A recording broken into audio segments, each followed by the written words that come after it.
Pot 31 Proyek MKWK dengan tema Kehidupan Sehat dan Sejahtera dengan judul Pengolahan Sampah Organik Menuju Zero Waste.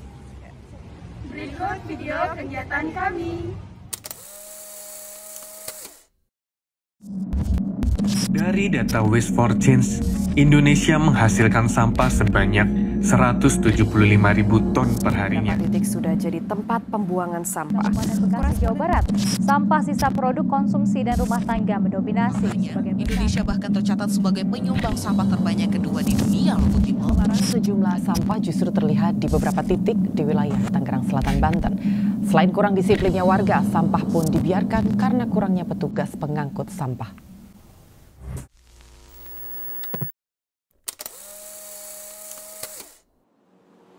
Garbage is one of the factors that causing environmental damage, which is a big problem nowadays. Every activity carried out by humans will produce waste. One example is domestic waste.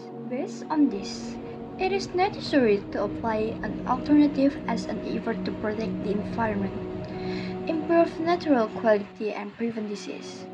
One of which is by using technology to recycle organic waste into compost.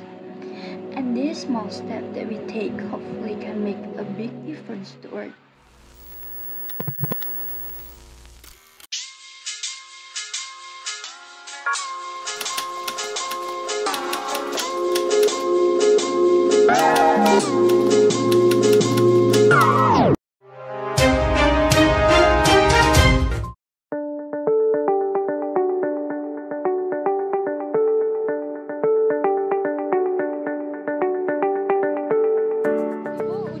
Berapa lama jualan ini?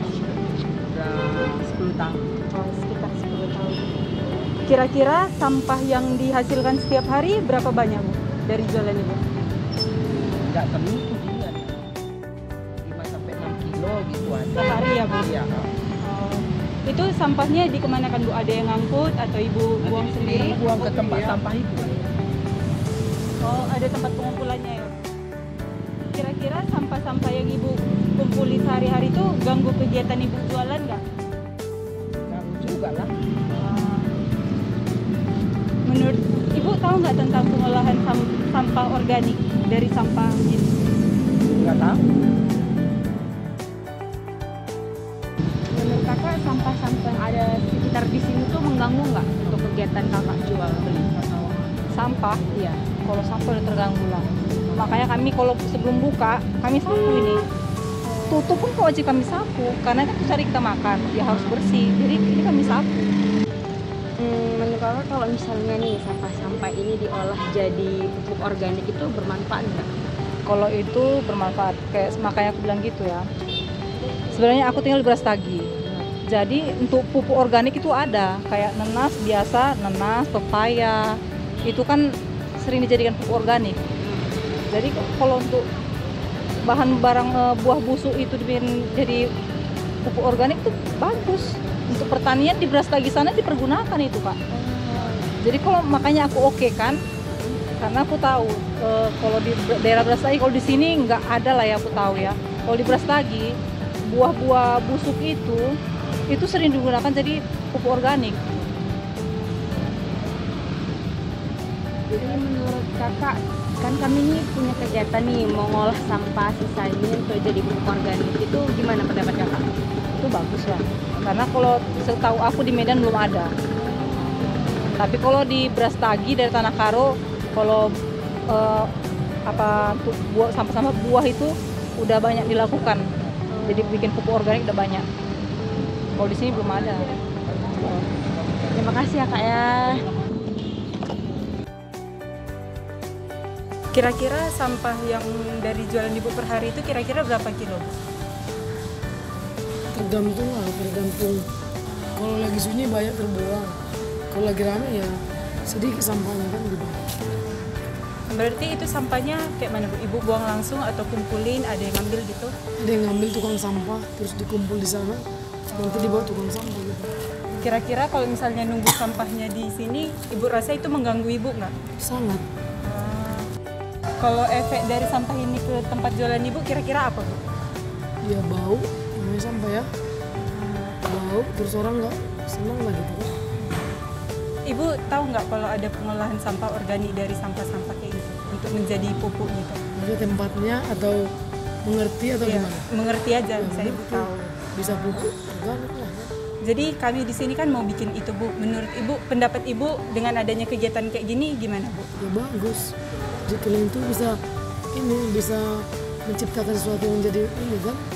Apalagi sekarang ini pupuk mahal. Nah, kalian itu artinya kalian universitas atau sekolah tinggi, memiliki ilmu yang tinggi. Dari situ lah nampak ilmu kalian bagus kan.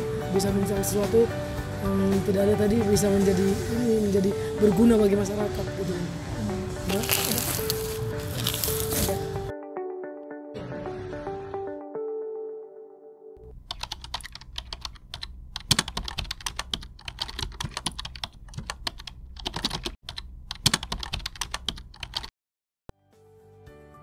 Nah, di video kami ini, kami bakal jelasin nih gimana sih kita bisa membuat pupuk cair sendiri agar kita tidak mengeluarkan modal yang banyak untuk membeli pupuk pada tanaman.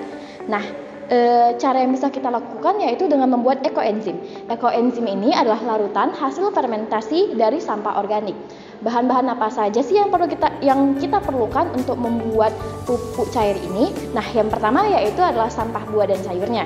Dalam proses pembuatannya, kita memerlukan yang namanya mikroorganisme.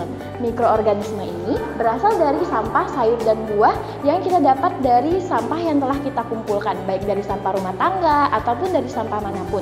Nah, yang namanya bekerja, ini kita pasti memerlukan yang namanya makanan. Sama juga halnya dengan mikroorganisme. Mikroorganisme ini memerlukan karbohidrat dan juga glukosa untuk makanannya. Terus yang kedua, bahan apa aja sih yang kita perlukan lagi untuk membuat pupuk cair? Yang kedua yaitu air beras. Kenapa ya harus kita pakai air beras, kenapa nggak air biasa aja? Oke, seperti yang aku sebutin tadi, kita pakai air beras karena di dalam air beras mesti mengandung yang namanya karbohidrat, karena itu untuk makanan dari mikroorganisme. Yang ketiga kita gunakan yaitu gula merah. Nah, untuk gulanya kita opsional, terserah mau gula merah atau gula pasir, tetapi kami lebih menyarankan pemakaian gula merah. Seperti yang kita tahu, gula merah mengandung glukosa yang untuk makanan mikroorganisme tersebut. Dari bahan-bahan yang telah saya sebutkan tadi, di sini kami memakai 5 kg sampah sayur dan buah, kemudian 5 liter air bersih. Selanjutnya kami memakai 2,5 liter air beras dan 1 kg gula merah. Nah, dari bahan-bahan yang telah dikumpulkan, di sini 5 kg sampah sayur dan buah kami haluskan, kemudian kami campur dengan 5 liter air bersih seperti yang ada di video. Nah, kemudian kami tambahkan larutan gula merah. Dari gula merah 1 kg tadi kami cairkan dan kemudian kami tuangkan ke dalam pupuk cair yang kami buat. Setelah itu kami tambahkan 2,5 liter air cucian beras.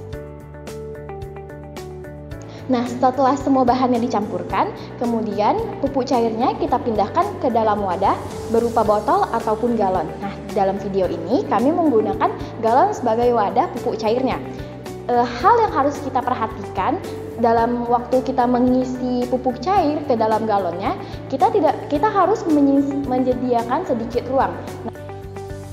Fungsinya agar ada ruang untuk gas yang akan terjadi pada saat proses fermentasi.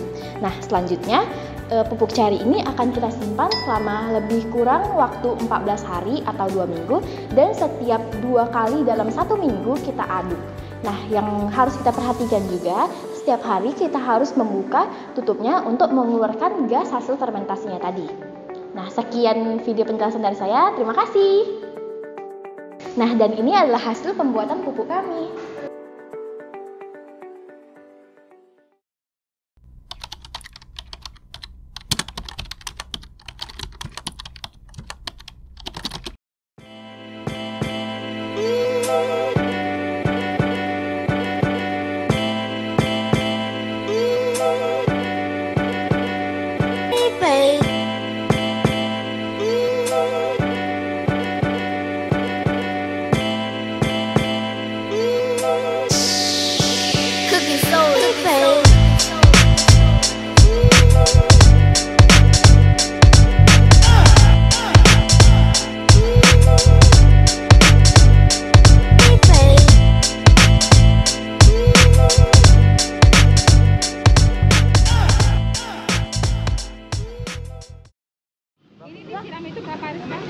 Nah, itu disiramnya seminggu sekali aja, Bu. Dia berapa? Ya. Banyak berapa? Jadi kira-kira misalnya pupuknya itu udah langsung kami campur dengan airnya. Jadi kalau misalnya ibu buat pupuknya sendiri, perbandingannya sepertiga dari botol itu pupuk cairnya ditambah 1 liter lagi airnya. Jadi Jadi semua tanaman bisa bunga-bunga? Iya, boleh. Jadi ini gunanya pupuk cair ini kayak untuk lebih mempercepat pertumbuhan tanamannya. Terus kalau misalnya untuk tanaman yang berbuah itu mempercepat pertumbuhan buahnya, terus biar buahnya pokoknya lebih bagus. Terima kasih ya, Ibu. Terima kasih, Ibu.